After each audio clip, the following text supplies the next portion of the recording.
السلام علیکم ورحمۃ اللہ وبرکاتہ۔ الحمدللہ والصلاة والسلام علی رسول اللہ، اما بعد۔ اعوذ باللہ السمیع العلیم من الشیطان الرجیم من ہمزہ ونفخہ ونفثہ۔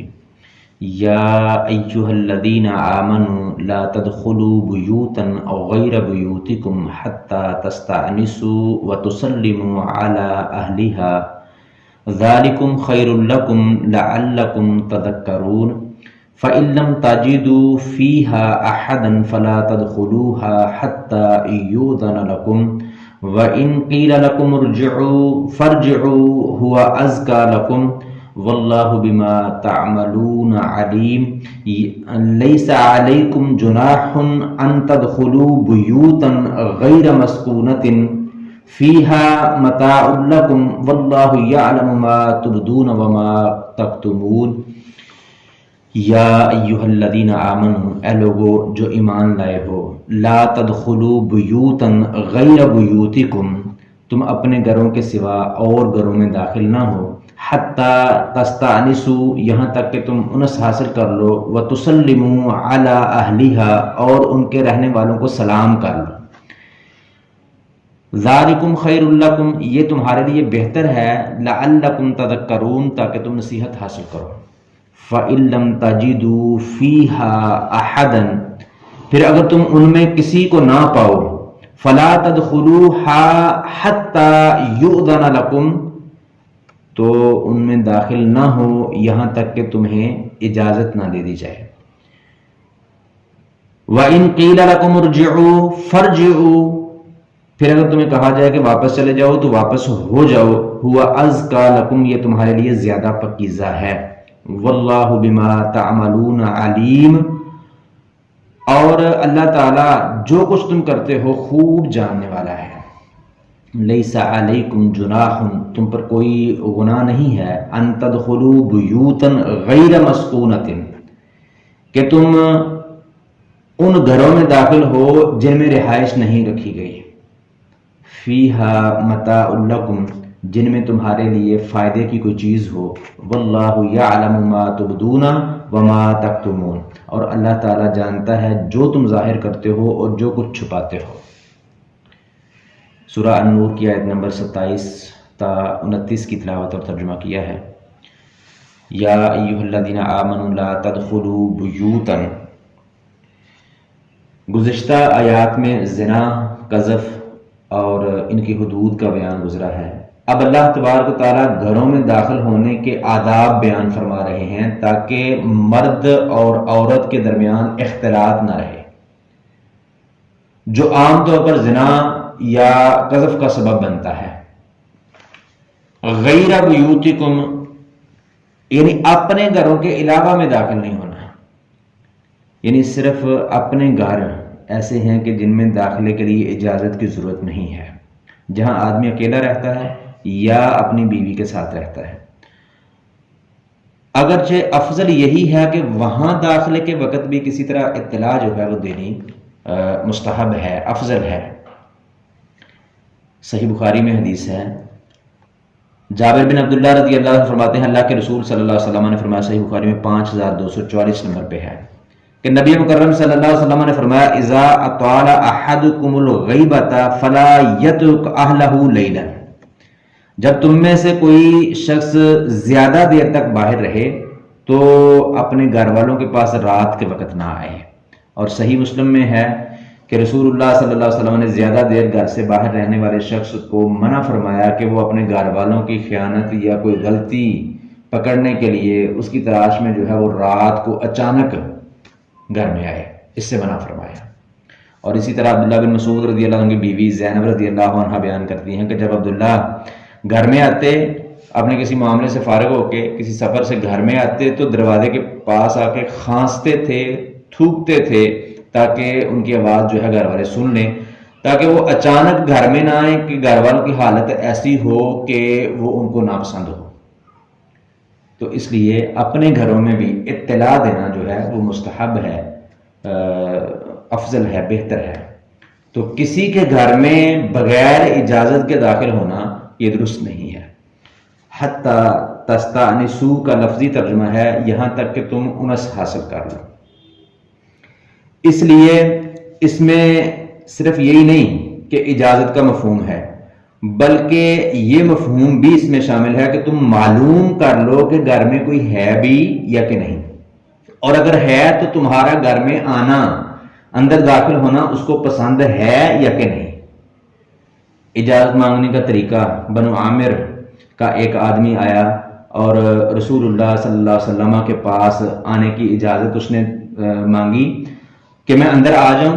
نبی مکرم صلی اللہ علیہ وسلم نے اپنے خادم کو بھیجا، اس کو کہا کہ اس کو بتاؤ جا کے اجازت مانگنے کا طریقہ کیا ہے، اجازت کس طرح مانگنی چاہیے. یہ حدیث ابو داود میں 5177 نمبر پہ ہے. نبی مکرم صلی اللہ علیہ وسلم نے فرمایا کہ اس کو کہو کہ وہ کہے السلام علیکم ادخلوا، پہلے السلام علیکم کہے اور پھر بعد میں پوچھے کہ کیا میں اندر داخل ہو سکتا ہوں. اس آدمی نے یہ بات سن لی اور پھر اس نے اسی طرح اجازت انہی الفاظ کے ساتھ السلام علیکم ادخلوا، پہلے السلام علیکم کہا اور پھر کہا کہ کیا میں اندر داخل ہو جاؤں. اسی طرح ابو داود میں ہی حدیث ہے، قرادہ بن حنبل رضی اللہ تعالیٰ عنہ بیان کرتے ہیں کہ میں نبی مکرم صلی اللہ علیہ وسلم کے پاس گیا اور آپ کے پاس سیدھا چلا آیا، یعنی ایسے ہی بغیر اجازت کے چلا آیا. تو میں نے نہ سلام کہا اور نہ اجازت مانگی. تو نبی مکرم صلی اللہ علیہ وسلم نے فرمایا ارجی فقل السلام علیکم، جاؤ واپس چلے جاؤ اور کہو السلام علیکم، یعنی اندر آنے سے پہلے سلام کرو. اور اسی طرح صحیح بخاری میں ہے کہ اجازت جو ہے وہ 3 بار مانگنی چاہیے، اگر 3 بار اجازت نہ ملے تو پھر واپس چلے جانا چاہیے. یہ وہ لمبی حدیث ہے، مختصراً یہ ہے کہ وہ ابو موسیٰ اشعری رضی اللہ تعالیٰ عنہ عمر رضی اللہ عنہ کے دور خلافت میں ان کے پاس کسی حاجت کے لیے، کسی کام کے لیے آئے تو اجازت مانگی انہوں نے 3 بار. عمر رضی اللہ عنہ اپنے کام میں مصروف تھے، انہوں نے جو ہے وہ اجازت نہیں دی، وہ واپس چلے گئے. جب وہ فارغ ہوئے تو انہوں نے پوچھا کہ بھئی ابو موسیٰ آئے تھے وہ کدھر ہیں؟ تو بتایا گیا کہ وہ چلے گئے ہیں. فرمایا اس کو بلا کے لاؤ. بلا کے لایا گیا، پھر ان سے پوچھا کہ بھئی کیا معاملہ ہے تمہارا، تو واپس کیوں گئے تھے؟ انہوں نے کہا جی میں نے رسول اللہ صلی اللہ علیہ وسلم سے سنا ہے کہ آپ نے فرمایا 3 بار اجازت مانگو، 3 بار اجازت نہ ملے تو واپس چلے جاؤ، تو اس لیے میں واپس چلا گیا. اب عمر رضی اللہ تعالیٰ عنہ کو اس حدیث کا علم نہیں تھا. انہوں نے کہا اس کی دلیل لے کے آؤ ورنہ آپ کو سزا ملے گی. تو وہ پریشان ہوئے، باہر گئے تو اب بندہ ڈھونڈنے لگے کہ کوئی بندہ ملے میں اس کو جو ہے وہ ساتھ لے کے آؤں، وہ دلیل دے. تو انصار کی ایک مجلس میں گئے، وہاں پہ جا کے اپنی پریشانی کا اظہار کیا. تو انہوں نے کہا یہ تو حدیث ہمارے بچوں نے بھی سنی ہوئی ہے، وہ بھی اس کی جو ہے نا گواہی دیں گے. تو ابو سعید خدری رضی اللہ تعالیٰ عنہ کو ان کے ساتھ بھیجا جو ابھی چھوٹی عمر کے تھے. تو انہوں نے آگے گواہی دی. تو پھر عمر رضی اللہ تعالیٰ عنہ کو اس کا علم ہوا. تو پھر انہوں نے یعنی اس بات کا اظہار کیا کہ میں بازار والا بندہ تھا، بازاروں میں کام کرنے والا، تو اس لیے مجھے جو ہے نا اس بات کا علم نہیں ہو سکا. تو باہر کیا ہے 3 بار اجازت مانگی جائے، اگر اجازت نہ ملے 3 بار تو پھر واپس چلے جانا چاہیے. اسی طرح صحیح بخاری میں ہے کہ دروازہ جب کسی کا بجانا ہے، کھٹکھٹانا ہے تو یا سلام کہنا ہے تو گھر والے جب پوچھیں بھی کون ہے تو پھر میں نہیں کہنا، پھر نام بتانا ہے. صحیح بخاری میں ہے، جابر رضی اللہ عنہ بیان کرتے ہیں کہ میں نبی صلی اللہ علیہ وسلم کے پاس ایک قرض کے سلسلے میں حاضر ہوا جو میرے والد کے ذمہ تھا. میں نے دروازہ کھٹکھٹایا تو نبی مکرم صلی اللہ علیہ وسلم نے پوچھا کون ذا، کون ہے؟ تو فقلت انا، فقال انا، میں نے کہا میں ہوں. نبی صلی اللہ علیہ وسلم نے کہا یہ کیا ہے میں ہوں، یعنی کہ نام بتانا چاہیے، وضاحت کرنی چاہیے میں فلاں بن فلاں ہوں، جس سے وہ پہچان لے. اور اسی طرح ابو داود میں حدیث ہے کہ حذیر رضی اللہ عنہ فرماتے ہیں ایک آدمی آیا اور نبی صلی اللہ علیہ وسلم کے دروازے کے سامنے کھڑا ہو کر اجازت مانگنے لگا. تو نبی صلی اللہ علیہ وسلم نے اسے فرمایا کہ ہاکذا انک او ہاکذا فانما الاستئذان من النظر، کہ یہ کیا طریقہ ہے کہ یا تو ادھر کھڑے ہو جاؤ یا ادھر کھڑے ہو جاؤ، یعنی درمیان میں کیوں کھڑے ہو؟ کیونکہ آپ نے فرمایا اجازت مانگنے کا مقصد ہی یہ ہے کہ نظر نہ پڑے، یعنی نظر کی وجہ سے ہی اجازت ہے. تو پھر جب بندہ سامنے کھڑا ہو کے دہلیز سے دیکھے گا، دروازے سے اندر اس کو نظر آئے گا تو اجازت مانگنے کا مقصد ہی فوت ہو جاتا ہے. تو اجازت مانگنی ہے، سلام کرنا ہے، دروازہ بجانا ہے، دستک دینی ہے تو دروازے کے ایک سائڈ پہ کھڑے ہونا ہے، یا ادھر کھڑے ہو جائیں یا پھر ادھر کھڑے ہو جائیں۔ اور اسی طرح ابو ہریرہ رضی اللہ تعالیٰ عنہ فرماتے ہیں کہ رسول اللہ صلی اللہ علیہ وسلم نے، صحیح بخاری میں حدیث ہے کہ اگر کوئی آدمی تیرے گھر میں جھانکے جبکہ تو نے اجازت نہیں دی اور تو کینکری پھینک کر اس کی آنکھ کو پھوڑ دے تو تجھ پر کوئی گناہ نہیں ہے، تجھ پر کوئی گناہ نہیں ہے۔ تو ذالکم خیر لکم، یعنی ان آداب میں دونوں طرف جو ہے وہ فائدہ ہے، اجازت مانگنے والے کو بھی اور گھر والوں کو بھی، دونوں کا فائدہ ہے اس میں۔ لعلکم تذکرون، تاکہ تم نصیحت حاصل کرو، کہ جس طرح تمہیں دوسروں کا بلا اجازت اپنے گھر میں آ گھسنا برا محسوس ہوتا ہے، اسی طرح دوسروں کو بھی تمہارا بلا اجازت اندر آ جانا یہ برا لگتا ہے۔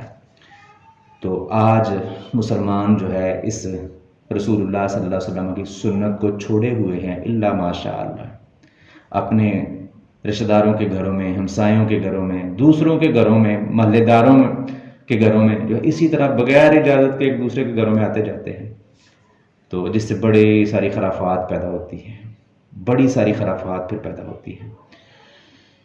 فَإِن لَّمْ تَجِدُوا فِيهَا أَحَدًا فَلَا تَدْخُلُوهَا، یعنی اگر تم گھر میں کسی کو موجود نہ پاؤ تو پھر بھی اجازت نہیں ہے، پھر بھی جائز نہیں ہے تمہارے لیے کہ بغیر اجازت کے ہی اندر داخل ہو جاؤ۔ ہاں اگر اجازت ملی ہو تو پھر الگ بات ہے، پہلے سے اجازت ملی ہو کہ بھئی آپ اندر آ جائیں تو پھر الگ بات ہے، ورنہ اجازت کے بغیر جو ہے وہ جائز نہیں ہے۔ وَإِن قِيلَ لَكُمُ ارْجِعُوا فَارْجِعُوا، اگر تمہیں کہا جائے واپس چلے جاؤ تو پھر واپس چلے جاؤ، اس بات کا غصہ نہ کرو، اپنی بے عزتی محسوس نہ کرو، کیونکہ گھر والے نے تمہارا کوئی ایسا حق نہیں روکا جو اس کے ذمہ تھا، اس پر واجب تھا، وہ اجازت کا اختیار رکھتا ہے، وہ چاہے تو اندر آنے دے چاہے تو نہ آنے دے۔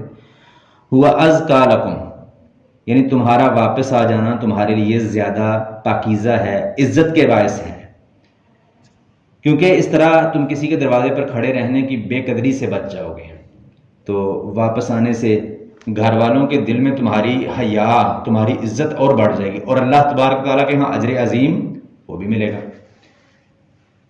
امام طبری نے بعض مہاجرین سے نقل کیا ہے کہ انہوں نے کہا کہ میری ساری عمر یہ آرزو رہی ہے، خواہش رہی ہے کہ میں کسی کے گھر جاؤں اور اندر سے مجھے یہ جواب ملے کہ واپس چلے جاؤ، تو میں واپس آ جاؤں، تاکہ مجھے اس آیت پر کم از کم ایک مرتبہ تو عمل کرنے کی سعادت حاصل ہو جائے۔ تو اس پہ غصہ نہیں کرنا چاہیے، بلکہ قرآن مجید کی آیت پہ عمل کرنے کی سعادت سمجھ کے واپس آ جانا چاہیے۔ لیس علیکم جناح ان تدخلوا بیوتا غیر مسکونۃ، تم پر کوئی گناہ نہیں کہ ان گھروں میں داخل ہو جاؤ جن میں رہائش نہ ہو اور تمہارے فائدے کی کوئی چیز ان میں ہو، تو ان میں داخل ہونا یہ کوئی جو ہے نا وہ تم پر گناہ نہیں ہے۔ یہ ایسی جگہیں، ایسے مکان جو کسی کے رہنے کی جگہ نہ ہو، رہائش نہ ہو، اور ان میں تمہارے لیے کوئی فائدے کی چیز ہو، تمہاری ضرورت کی کوئی چیز ہو، تو یعنی ایسی جگہ جہاں پہ ہر خاص عام آ سکتا ہو، ان کے لیے وہ کھلے رہتے ہوں، بلا اجازت اندر داخل ہونے میں کوئی گناہ نہیں ہے، کوئی حرج نہیں ہے۔